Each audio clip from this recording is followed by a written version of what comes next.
Algunas preguntas, algunos comentarios. Yo tengo comentarios. Mariano le dejé un libro que a mí me parece que tú te has leído por lo menos uno de los anteriores de David Sattler. David Sattler es el experto primordial sobre la Rusia contemporánea. 40 años de reportar, de vivir, de investigar, y tiene ¿cómo pudiéramos decirle?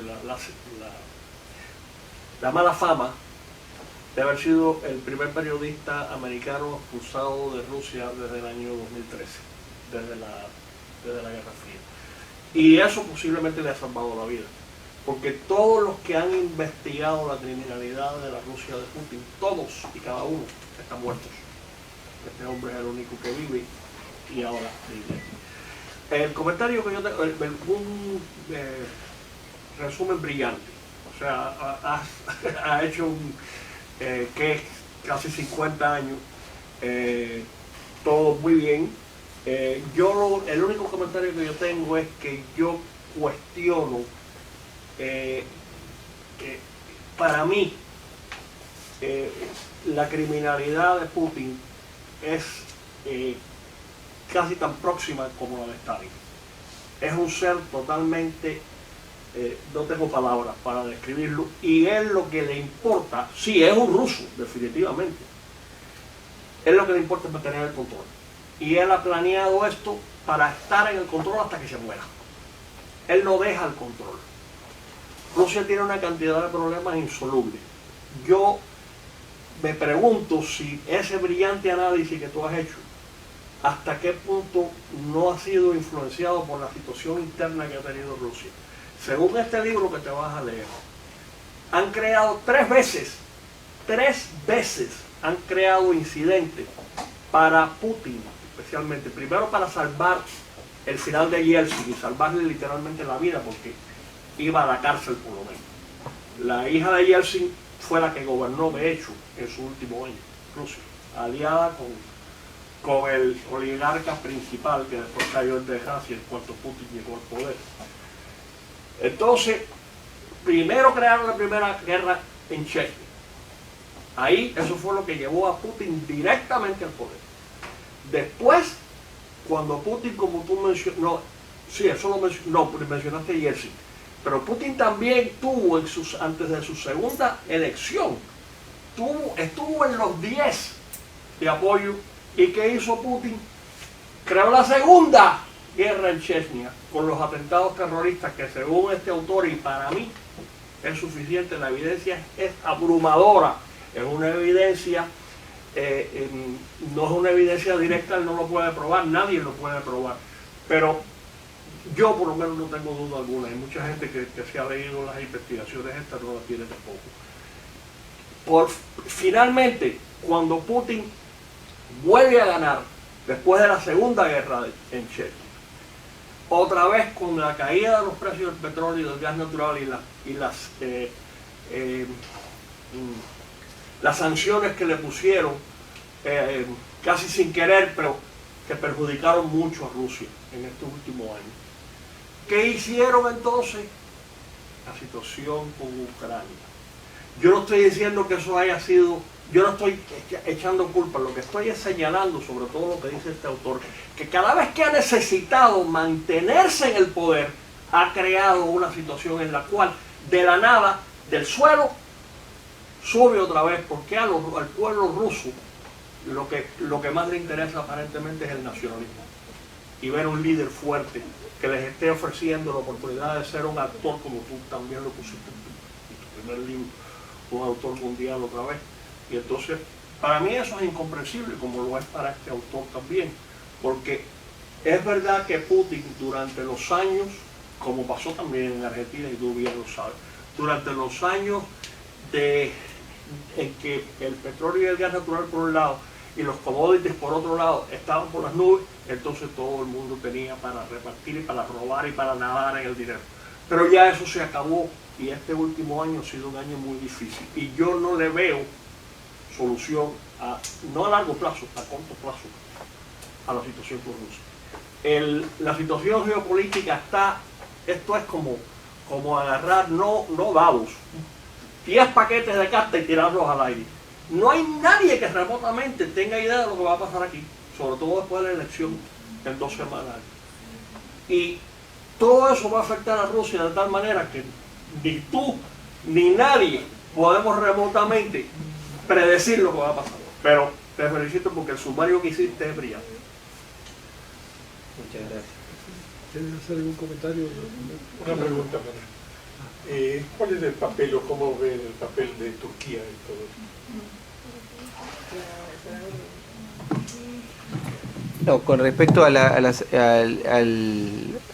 afirmaciones de Diego Trinidad, no puedo hacer comentarios porque no he leído la obra a que se refiere. Y además porque yo he intentado y intento hacer una descripción objetiva de los hechos con independencia de la opinión que pueda tener yo, que por otro lado no tiene ninguna importancia sobre si me gusta o no los protagonistas. El rol de Turquía. Turquía es un país, al igual que Rusia, Turquía es un heredero de un imperio. Turquía es heredera del Imperio Otomano, una realidad que se desintegró a comienzos del siglo pasado, y es un país con casi 85 millones de habitantes, es un país que al igual que Rusia es un país apoyado sobre 2 continentes, no tiene la envergadura de Rusia naturalmente, ni el rol internacional que tiene Rusia porque carece de no tiene un asiento permanente en el Consejo de Seguridad y no tiene la capacidad militar que tiene Rusia ni las reservas energéticas que tiene Rusia. Pero Turquía es un país miembro de la OTAN. Lo que sucede es que el líder turco tiene elementos que podrían ser, no digo asimilables, pero tiene cosas que comparte con el líder ruso en cuanto a ser una figura muy popular internamente, con un férreo control de la situación política, y ser un hombre que ha aprovechado de la mejor manera posible, como lo hubiera hecho cualquiera, una situación beneficiosa que fue la de los precios de los commodities al principio de la década. Con independencia de las consideraciones que uno pueda tener sobre el modelo político que tengan esos países. Pero vuelvo a decir que son países, en el caso de Rusia sin ninguna duda, que nunca vivieron en democracia, de modo que la pretensión de imponer una democracia estilo occidental en Rusia es muy valiosa, muy plausible, muy digna de aplauso, pero es muy difícil de realizar en el corto plazo. En el caso de Turquía es un gobierno, como ustedes saben, laico, en el que tiene un rol central las Fuerzas Armadas, y que cada vez que hay un momento de desestabilización, la situación en Turquía se estabiliza a través del comportamiento de las Fuerzas Armadas, como se vio en este intento de golpe de Estado, en el cual Erdogan mostró que controlaba el ejército y está en un proceso de purga enorme.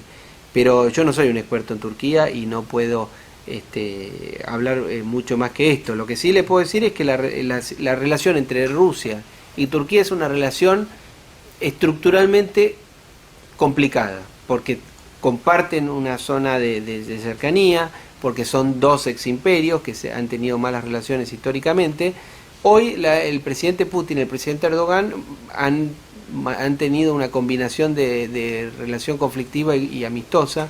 Hubo un episodio hace poco porque un avión fue derribado y Putin habló de un puñalazo por la espalda, pero después finalmente hubo una reunión recientemente creo que en Ankara entre Erdogan y Putin. Los dos son líderes muy mal vistos en Occidente, la prensa occidental los desprecia, los considera bestias negras del sistema, pero si usted lee The Economist o lee el New York Times o un diario o El País de Madrid, va a encontrar que son líderes deleznables, pero en esos países son muy populares, objetivamente hablando.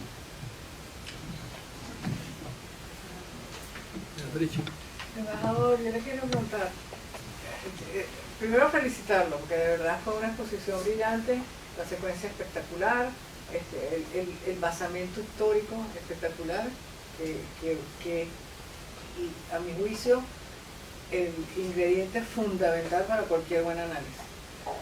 Pero yo, la conclusión que sacaría es que si vamos al mundo del siglo XIX, entonces significa que estamos en el mundo, bueno, que yo creo que nunca lo hemos abandonado. Yo creo que ese sobreoptimismo fue la gente que no sabe historia, porque no hemos salido del orden de Westfalia. O sea, el orden de Westfalia se creó cuando empezaron a emerger los Estados-nación, y todavía que yo sepa, el mundo funciona como Estados-nación. Y los Estados-nación tienden a recomponerse, y el equilibrio de poder en el mundo viene dado por eso que usted mencionó, que es que hay varias potencias, una un poquito más grande que la otra, y esas potencias se alían o se desalían para atender a las circunstancias, y eso es lo que tiene ese equilibrio en el mundo. Si yo le preguntara cuáles son las potencias que le van a devolver al mundo el equilibrio, porque yo creo que los años del 92 para acá han sido donde todo el mundo está buscando posicionarse. Yo creo que ya están posicionados, ya tenemos clarísimo el rol de China, tenemos clarísimo el rol de Rusia, tenemos clarísimo cuál va a ser el rol de Estados Unidos, pero yo creo que caben dos más potencias. Me gustaría que usted me dijera quiénes son las otras y cómo va a ser el equilibrio de poder entre un mundo del siglo XXI que se parece más al siglo XIX. Bueno, muy interesante.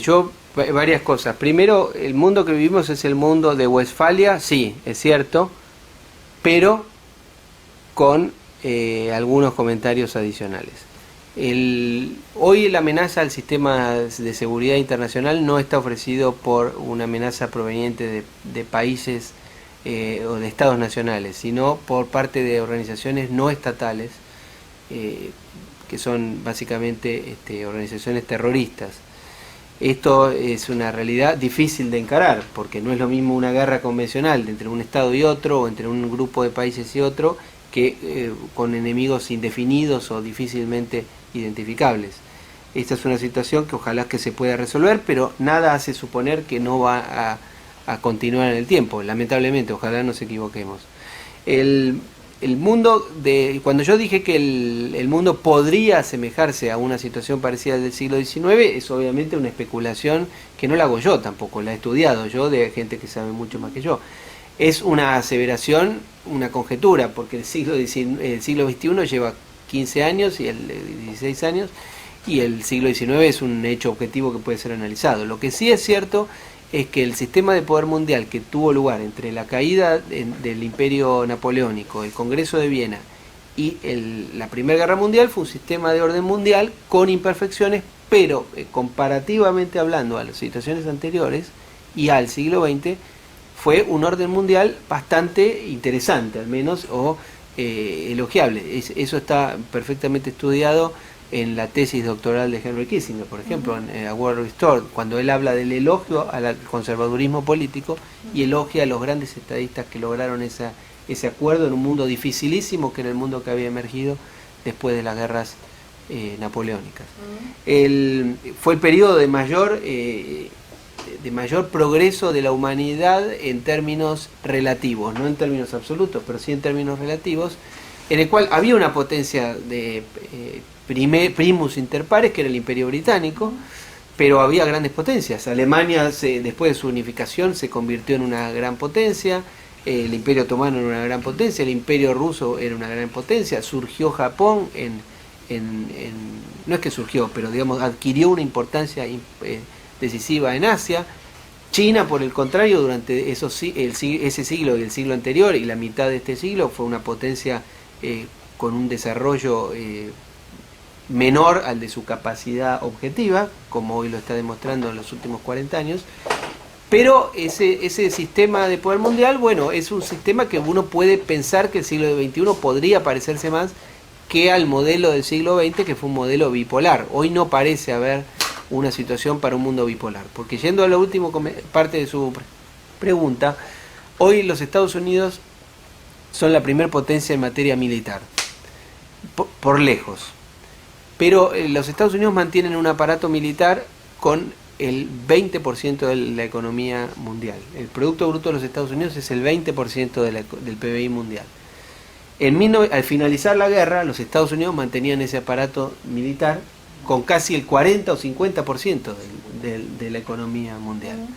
De modo tal que hoy, para los Estados Unidos, podría estar dándose eventualmente una situación de agobio imperial, parecida a la que sufrieron grandes imperios en la historia de la humanidad, como le pasó a Roma, le pasó al Imperio Español, le pasó al Imperio Británico, le pasó a la Unión Soviética. Podría, bueno, no, pero España fue el primer país de la Tierra en el siglo XVI. Geográficamente. No, militar y sí, económicamente. Lo que pasa es que lo administró mal porque económicamente se administró mal, pero la situación de agobio imperial es una situación muy fácil de estudiar, no muy fácil, es dificilísimo de estudiar, pero es fácil de interpretar, sobre todo con el libro de Paul Kennedy, ¿no? de Rise and Fall de las grandes potencias. Los Estados Unidos, yo no digo que estén en esa situación, pero eventualmente podrían estarlo. Rusia sufrió esa situación a finales de la década del 80. China hoy no es una gran potencia militar, pero va camino a hacerlo, porque todo gran país, tarde o temprano, termina generando un sistema de defensa para proteger sus propios intereses. Y en el mundo de las próximas décadas, indudablemente los Estados Unidos van a ser la primer potencia del mundo, pero China va a ser un país cada vez más importante, lo es hoy ya la segunda economía del mundo. La Unión Europea tiene un tamaño de una economía similar al de los Estados Unidos. Japón es una economía muy importante, por supuesto aliado a Occidente, y Rusia es una potencia militarmente importante, económicamente declinante, porque tiene una situación económica de gran dependencia de los recursos naturales, tiene una población que disminuye año a año y está llamada a ejercer un rol económicamente muy disminuido. No así en el plano militar.